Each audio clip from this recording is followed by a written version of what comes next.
India's banking map could soon change again.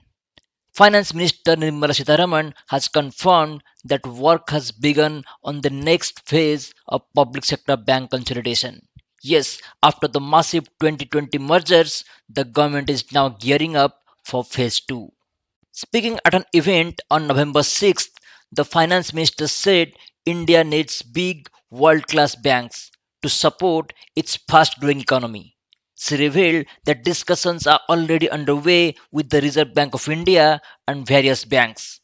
The government doesn't just want to merge banks for size, but to create stronger, more resilient institutions backed by reforms, better governance, and regulatory capacity.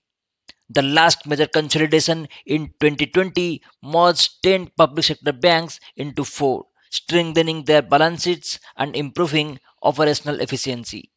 Now, with the economy expanding rapidly and India aiming for a 5 trillion GDP, the need for large, globally competitive banks is back in focus.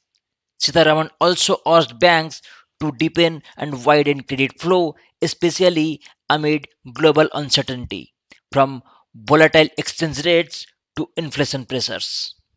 Reiterating her government's fiscal stance, the finance minister said India remains committed to self reliant growth without compromising fiscal balance.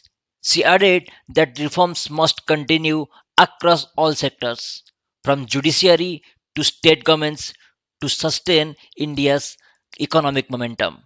So the message is clear. India wants fewer but stronger public sector banks ready to compete globally. If phase 2 of PSB consolidation takes off, we could see a major reshaping of India's banking landscape. What do you think? Should India go for bigger banks or more competition? Share your views in the comments below. And don't forget to like, share, and subscribe for more such videos.